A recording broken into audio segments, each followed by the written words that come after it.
आपल्या भारतीय राष्ट्रीय काँग्रेस पक्षातर्फे आणि पुरोगामी विचारसरणीचे जे सर्व कार्यकर्ते आहेत अशा लोकांतर्फे आपणा सर्वांना विनंती केलेली होती की आपण सर्व पत्रकार बांधवांनी आमच्या विनंतीला मान देऊन आमचे जे काही मनोगत आहे किंवा आमचं जे काँग्रेस पक्षाच्या सध्या परिस्थितीतल्या राजकीय भूमिकेबद्दलचे धोरण याबाबत आपणाशी चर्चा करता यावी आणि त्याद्वारे नागरिकांच्या मध्ये आम्हाला काँग्रेसच्या विचारांचा आणखीन जास्त प्रचार करता यावा यासाठी आपल्याला विनंती केली होती. आपण उपस्थित राहावे आणि आमच्या विनंतीला मान देऊन आपण उपस्थित राहिलात याबद्दल मी कराड शहर काँग्रेस कमिटीच्या वतीनं आणि तमाम काँग्रेस कार्यकर्त्यांच्या वतीनं आपलं सहर्ष स्वागत करतो.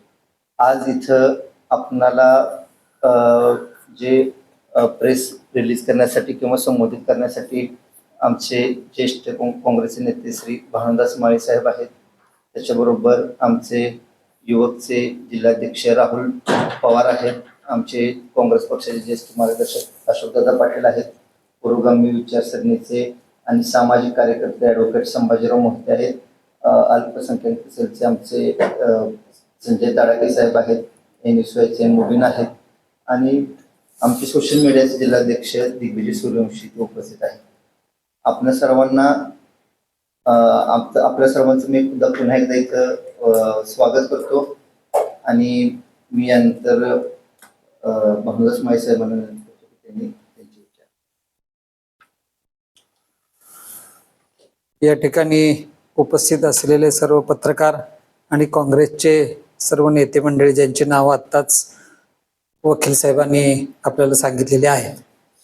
काही महत्त्वाच्या विषयावरती आपल्याशी बोलावं अशा पद्धतीचं परिपत्रक आमच्या काँग्रेस पार्टीनं आम्हाला पाठवलं आणि प्रत्येकानं त्याची पत्रकार परिषद घ्यावी अशा पद्धतीच्या सूचना प्रदेश कार्यालयातून आम्हाला आल्या होत्या. खरं तर ही 23 तारखेलाच पत्रकार परिषद घ्यायची होती, पण मला पिंपरी चिंचवडचा प्रभार माझ्याकडे असल्यामुळं तिथं काही मिटिंग लावल्या होत्या आणि त्यामुळे मला ते काही 23ला घेता आले नाही. म्हणून आज 28 तारखेला आज ही पत्रकार परिषद आम्ही घेतोय. त्याचा 2-4 मुद्द्यावरच मी आज बोलणार आहे. खरं तर 25 मुद्दे आहेत. त्याच्यासाठी पुन्हा आम्ही काँग्रेसचे सगळे लोक एकत्र येऊन पुन्हा तुमच्याशी बोलणार आहोत. पण आज काही महत्त्वाच्या विषयावरती 4-5 विषयावरतीच आम्ही आज बोलणार आहे. राहिलेले विषय आम्ही नंतरच्या पत्रकार परिषदेमध्ये घेणार आहोत. तर पहिला मुद्दा, आता नुकतीच महात्मा फुलेंची जयंती साजरी झाली आणि महात्मा फुलेंची जयंती ही 200वी जयंती आहे. त्यासाठी काँग्रेस पक्षानं महात्मा फुले जयंती उत्सव समिती अशा प्रकारची नवीन समिती स्थापन केलेली आहे आणि त्याचं प्रमुखपद हे राज्याचं अध्यक्षपद माझ्याकडे दिलेलं आहे. आणि म्हणून आम्ही ही जयंती विविध उपक्रमाने संपूर्ण राज्यभर साजरी करणार आहोत.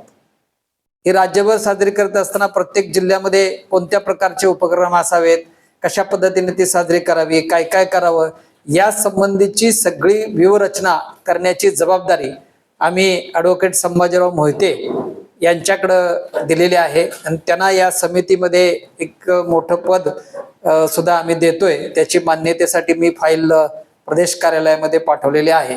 ते आज जर आले असती तर आजच आम्ही डिक्लेअर करणार होतो, पण संभाजीराव मोहिते हे एक प्रमुख पदाधिकारी म्हणून या समितीचे राज्यभर काम करणार आहेत आणि कशा पद्धतीची ही जयंती साजरी करायची, कशा पद्धतीचे उपक्रम संपूर्ण राज्यभर करायचे या संबंधीचा विचार विमर्श करण्याकरता त्यांची आम्ही नेमणूक करणार आहोत. ही संपूर्ण समिती किंवा आमची जयंती उत्सव समिती प्रत्येक जिल्ह्यामध्ये आम्ही जाणार आहोत आणि प्रत्येक जिल्ह्यामध्ये ही 200वी जयंती असल्यामुळं प्रत्येक जिल्ह्यामध्ये हा विविध उपक्रमाने कार्यक्रम होईल आणि याची सांगता सभा ही नायगाव तालुका खंडाळा किंवा कडगुण तालुका खटाव या ठिकाणी होईल आणि त्याला राज्यातले सर्व पुरोगामी चळवळीचे नेते, जेणेकरून आम्ही अशोक गेहलोतना प्रामुख्याने या ठिकाणी बोलवणार आहोत. राहुल गांधींशी पत्रव्यवहार झालेला आहे. जे राहुल गांधी आणि अशोकजी गेहलोत आणि महाराष्ट्राचे सगळे पदाधिकारी यांच्या उपस्थितीमध्ये या यात्रेची सांगता ही 11/4/2027 रोजी नायगाव किंवा कडगुणला ही काँग्रेस पक्षाच्या वतीनं आम्ही या ठिकाणी करणार आहोत. अशा पद्धतीचा उपक्रम आजपर्यंत भारताच्या इतिहासामध्ये कोणीच केला नाही, कुठल्याच राजकीय पक्षाने केला नाही. तो आम्ही करतोय की महात्मा फुले यांची जयंती 11 एप्रिलला असते, त्या दिवशी तेवढा कार्यक्रम करायचा आणि नंतर पुन्हा विषय सोडून द्यायचा. अशा पद्धतीचं साधारण आंबेडकर जयंती असो, छत्रपती शिवाजी महाराजांची असो, संभाजी महाराजांची असू दे, गोरा कुंभारांची असू द्या किंवा कसंही असू द्या, की त्या दिवसापुरता कार्यक्रम होता आणि वर्षभर पुन्हा त्याच्याकडे दुर्लक्ष होतं. परंतु काँग्रेस पक्षाने एक ऐतिहासिक निर्णय घेतला की ही जयंती वर्षभर आम्ही साजरी करणार आहोत, कारण 200वी जयंती आहे आणि सांगता सभा सातारा जिल्ह्यामध्ये आम्ही घेणार आहोत की जेणेकरून त्या ठिकाणी राहुलजी आणि अशोक गेहलोत आणि महाराष्ट्रातील सर्व नेते मंडळी यांना बोलवून या ठिकाणी सांगता सभा हे आम्ही करणार आहोत आणि विविध उपक्रम याच्यामध्ये अशा पद्धतीनं आम्ही करणार आहोत. अशा हा महात्मा फुले जयंती उत्सव समितीचा कार्यक्रम हा संबंध वर्षभर महाराष्ट्रामध्ये काँग्रेसच्या वतीनं आम्ही साजरा करणार आहोत. दुसरा मुद्दा, आज केंद्र शासनानं जनगणना करण्याचं जाहीर केलेलं आहे. आपण पाहतो की आम्ही जनगणना करणार, प्रधानमंत्र्यांनी लोकसभेमध्ये जाहीर केलं, बिहारची निवडणूक तोंडावर होती आणि त्या अनुषंगाने त्यांनी जाहीर करून टाकलं की आम्ही ओबीसीची जातीनिहाय जनगणना करणार, असं करणार, हे करणार. फार मोठं त्यांनी विवेचन दिलं. पण वस्तुस्थिती आज समोर आलेली आहे.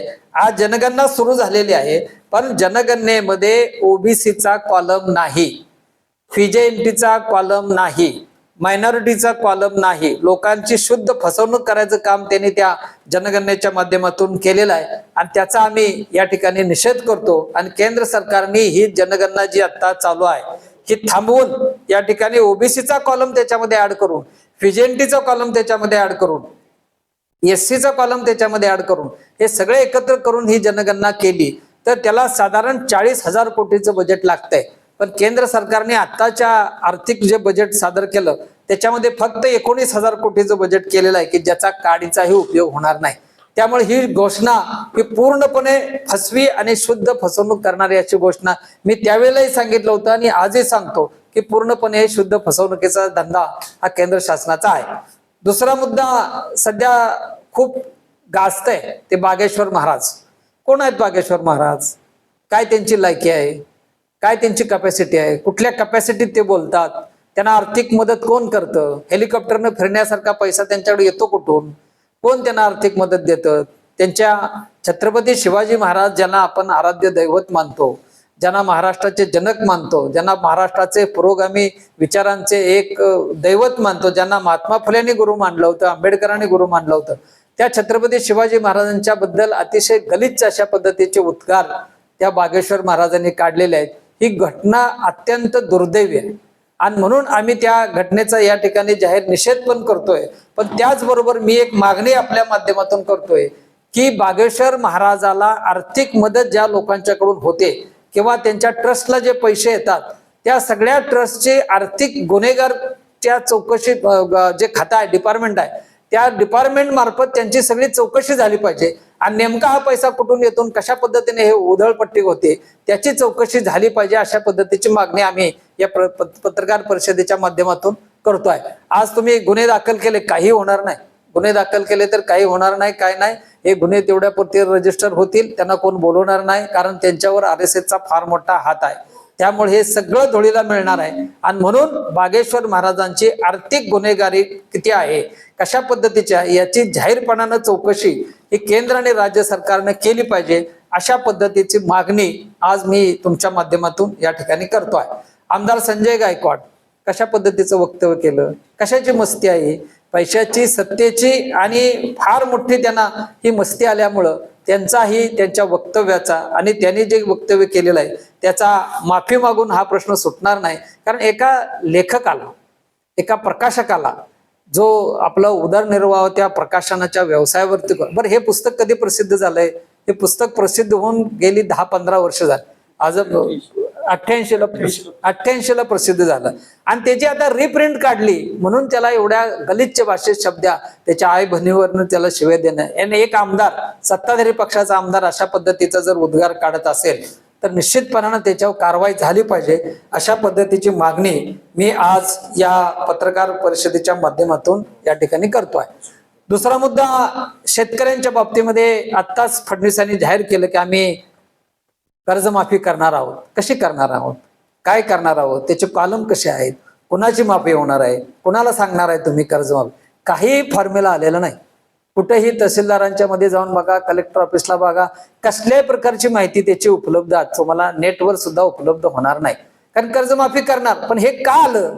याचं कारण असं आलं की पहिल्यांदा ज्या वेळेला अमेरिकेबरोबर ट्रेड डील फायनल केलं काँग्रेस भाजप सरकारनं, त्या ट्रेड डील मध्ये काय होतं की शेतकऱ्यांचा जो माल आहे, डाळी आहेत, समजा तूर डाळ आहे, अमेरिकेची तूर डाळ आता भारतात येणार आहे, याला सुरुवात पण झालेली आहे. ती डाळ तुम्हाला शेतकऱ्यांच्या मालापेक्षा कमी स्वस्त दरानं इथं मिळणार आहे. त्यामुळे ती लोक ती डाळ घेणार, तुमची कोण घेणार नाही. आणि ह्या ट्रेड डीलमुळं संबंध देशातला शेतकरी हा प्रचंड मोठ्या अडचणीमध्ये या ठिकाणी आलेला आहे. आणि म्हणून या ठिकाणी शेतकऱ्यांचं प्रचंड मोठं नुकसान झालेलं आहे. हे कसं तरी सावरून काढायचं म्हणून त्यांनी हे शेतकऱ्यांची कर्जमाफीचा फडणवीसांनी जाहीर केलेलं आहे. काही याच्यामधून होणार नाही. आणि अशा पद्धतीचं जर कामकाज, अशा पद्धतीचा जर कारभार ते करणार असतील तर निश्चितपणानं शेतकऱ्यांच्या डोक्याला, तोंडाला काळं फसण्याचं काम या फडणवीस सरकार आणि RSSच्या सरकार माइंडेड सरकारनं आज या ठिकाणी होत आहे. आज आपण बघतो नवीन एक मुद्दा, स्मार्ट मीटरचा मुद्दा आता चालू झालेला आहे. काय स्मार्ट मीटरची संकल्पना काय, कुणी माहिती घेतली? कुणाचं आहे ते कॉन्ट्रॅक्ट? 32,000 कोटी रुपयांचं कॉन्ट्रॅक्ट हे अदानीला दिलेलं आहे. आणि त्यांच्या माध्यमातून आज स्मार्ट मीटर बसवण्याचं काम चालू आहे. या स्मार्ट मीटरमुळे काय काय होणार आहे सगळा अभ्यास अतिशय बारकाव्यानं न्यायची गरज आहे. शेतकऱ्यांनी करण्याची गरज आहे, युवकांनी करण्याची गरज आहे, विशेषतः महिलांनी करण्याची गरज आहे. काँग्रेस पक्षाच्या लोकांनी त्या संदर्भामध्ये अतिशय गांभीर्यपूर्वक विचार विमर्श केलेला आहे. आणि हे जे मीटर आता बसवायचं काम चालू आहे ते बंद करा म्हणून आम्ही त्याच वेळेला पहिल्यांदा विरोध केला होता. महाराष्ट्रामध्ये पहिल्यांदा काँग्रेसने विरोध केला. मी इथं अनेक पत्रकार परिषदेमधून केला होता. आता ते अदानीचं मीटर आहे, आता ते रिडिंग व्यवस्थित दाखवणार आहे का? ते कोणाचा फायदा करणार? अदानीचा फायदा करणार आहे. आणि त्यामुळं हे मीटर जे आहे हे अन्यायकारक आहे आणि ह्याची ताबडतोब चौकशी झाली पाहिजे. आणि हे कारभार जो चालू आहे हा बंद करा जागच्या जागी, अशी मागणी मी आपल्या या माध्यमातून करतो आहे. आता दुसरं त्यांनी एक योजना जाहीर केली, आपण ती आज बघितली असेल, कुसुम सोलर योजना. काय कुसुम सोलर योजना आहे मला सांगा बरं. ज्या माणसाच्या घरामध्ये 1 किलोवॅट वीज लागते, 1 किलोवॅट, त्याला ते सोलर बसवणार. पण कितीचा बसवणार? अर्धा किलोवॅटचा बसवणार. म्हणजे तुम्हाला पूर्णपणे त्याचा फायदा होता कामा नये. ज्या शेतकऱ्याच्या घरामध्ये किंवा ज्या व्यक्तीच्या घरामध्ये या ठिकाणी 2 किलोवॅट जर वीज लागत असेल तर ते फक्त 1 किलोवॅटचा सोलर बसवणार. आणि अशा पद्धतीचा गंभीर विचार, अशा पद्धतीची परिस्थिती ही महाराष्ट्रामध्ये जर निर्माण कोणी केली असेल तर या लोकांनी केलेली. सर्व योजना फसव्या आहेत. सर्व फसव्या योजना काढून या लोकांना या ठिकाणी मूर्ख बनवण्याचं काम या सरकारच्या माध्यमातून चाललेलं आहे. आणि म्हणून हे नेमकं स्मार्ट मीटर कोणाचं आहे, कशासाठी आहे, आणि ही कूलरची योजना जी आहे, सोलरची योजना आहे, ही कशासाठी आहे, कुणासाठी आहे, त्याचा सुद्धा आपल्याला या ठिकाणी गांभीर्यानं विचार करायला पाहिजे. आता हे सगळं पेटलं कधी? सन्माननीय माजी मुख्यमंत्री पृथ्वीराज बाबा चव्हाण यांनी एक स्टेटमेंट केलं आणि एप्स्टीन फाईल ही बाहेर काढली.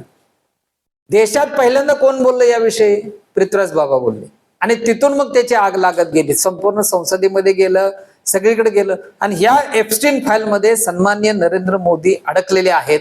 अशा पद्धतीचे काही फोटोग्राफ्स, अशा पद्धतीचे काही बातम्या या अमेरिकेमध्ये झळकल्या आणि भारतामध्ये सुद्धा झळकल्या. आणि ह्याच्यातून कसं तरी वाचलं पाहिजे आपण, म्हणून त्यांनी हे अनेक वेगवेगळे विचार काढून लोकांचं मत डायव्हर्ट करण्याचा प्रयत्न या एप्स्टीन फाईल पासून बचण्यासाठी या नरेंद्र मोदी सरकारनं या ठिकाणी केलेला आहे. दुसरा मुद्दा महिला आरक्षण. आता महिला आरक्षणाच्या संदर्भामध्ये आमच्या पक्षानं एक फार मोठी नोट तयार केलेली आहे. ती आत्ताच माझ्याकडे आज सकाळीच प्रदेश कार्यालयाकडून आलेले आहे. पण मी त्याविषयी आता डिटेल बोलणार नाही, कारण ते फार स्वतंत्र पत्रकार परिषद त्याला घ्यावी लागेल. इतकं डिटेलमध्ये ते षडयंत्र त्यांचं आहे. महिलांना पुढं करून अनेक बिलं पास करण्याचं महापाप हे काँग्रेसच्या विरोधामध्ये त्यांचं चालू आहे. आणि म्हणून काँग्रेसचं सत्ताधारी पक्षाच्या लोकांनी सुद्धा त्यांचं हे विधेयक नामंजूर केलं आणि लोकसभेमध्ये नरेंद्र मोदी सरकारला फार मोठा पश्चाताप, फार मोठा पराभव या ठिकाणी तोंड त्यांना द्यावं लागलं. अशी परिस्थिती आज या ठिकाणी झालेली आहे. दुसरा मुद्दा, महाराष्ट्रामध्ये जवळजवळ 32,000 सरकारी शाळा आहेत. त्या 32,000 शाळा आता त्या कुठं आहेत? आपल्या पश्चिम महाराष्ट्रामध्ये त्या कमी दिसतील तुम्हाला, पण आदिवासी भागामध्ये असेल, कोकणामध्ये असेल, मराठवाड्यामध्ये असेल, विदर्भामधले काही जिल्हे असे आहेत की जिथं माणसं सुद्धा जाऊ शकत नाहीत, परंतु तिथे शाळा आहे. त्यांचा पट कमी आहे. या उद्देशानं त्यांनी त्या शाळा बंद करून टाकलेल्या. आता नुसतं बंद नाही, जिल्हा परिषदेची इमारत सुद्धा ती विकून टाकलेली. आणि फार मोठं षडयंत्र आहे, लक्षात ठेवा. आज शेतकऱ्यांची मुलं ह्या मराठी शाळेमध्ये जातात, फुकट शिकतात, प्रामाणिकपणाने त्यांना शिक्षण घेता येतं. आज ते बंद करून अदानीला इमारती सकट विकण्याचा डाव या ठिकाणी आखलेला आहे. आणि तो त्यांनी हे पण केला, मान्य पण केला. आणि म्हणून हे एक फार मोठं कुटील कारस्थान महाराष्ट्र सरकारने केलं. ह्याच्याबद्दल आपण बोलणार आहोत की नाही, याच्या संदर्भामध्ये आपण काय चर्चा करणार आहोत की नाही, याच्या संदर्भामध्ये जाहीरपणानं कोणी बोलणार आहे का नाही, अशा पद्धतीची परिस्थिती आज महाराष्ट्रामध्ये निर्माण झालेली आहे. आणि म्हणून सगळं प्रायव्हेटलायझेशन करायचं. आता एमएससीबी सुद्धा काही दिवसामध्ये प्रायव्हेटलायझेशन जर झालं तर त्याचं आश्चर्य वाटायला नको. आज स्मार्ट मीटर बसवायचं चालू आहे, कुसुम योजनेच्या माध्यमातून सोलर बसवायचं चालू आहे. उद्या महाराष्ट्रातील एमएससीबी ही प्रायव्हेटलायझेशन झाल्याशिवाय राहणार नाही. आणि रात्री 12 वाजता जरी तुमचा रिचार्ज संपला तरी ते मीटर आपोआप तुमची लाईट बंद करणार आहे. असलं ते स्मार्ट मीटर आहे. त्याला बॅलन्स मारायचा आहे. आता कसं 2-2, 3-3 महिने लाईट नाही, बिल भरलं तरी सर्वसामान्य शेतकरी कसा तरी चालत होता, पण आता तसं होणार नाही.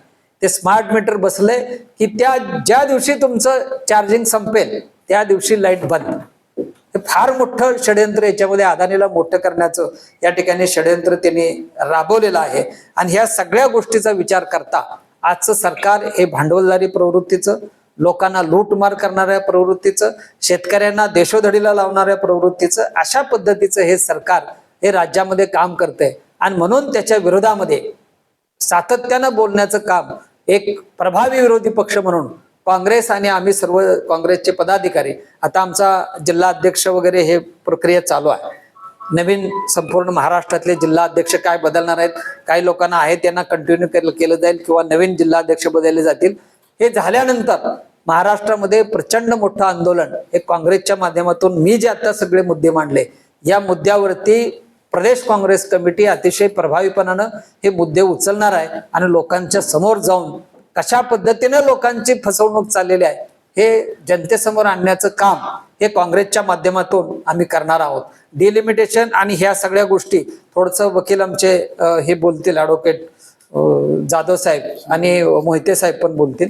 पण त्याच्या संदर्भामध्ये एक वेगळी पत्रकार परिषद आम्ही पुन्हा घेणार आहोत. आणि त्या संदर्भात महिला आरक्षण कसं पुढं आलं, कशा माध्यमातून आलं, कशा पद्धतीनं ते बिल नापास झालं, हे सगळं सविस्तर हे आम्ही काही दिवसामध्ये दुसरी पत्रकार परिषद घेऊ. त्या पत्रकार परिषदेमध्ये आम्ही ह्या सगळे मुद्दे आम्ही करणार आहोत. आणि म्हणून हा महाराष्ट्र प्रायव्हेटलायझेशनच्या नावाखाली या ठिकाणी लूटमार करण्याचं काम आणि सरकारी यंत्रणा सगळी बंद करण्याचं काम हे चालू आहे.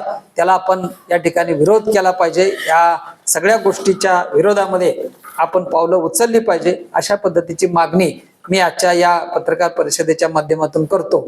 आज या ठिकाणी ॲडव्होकेट संभाजी मोहिते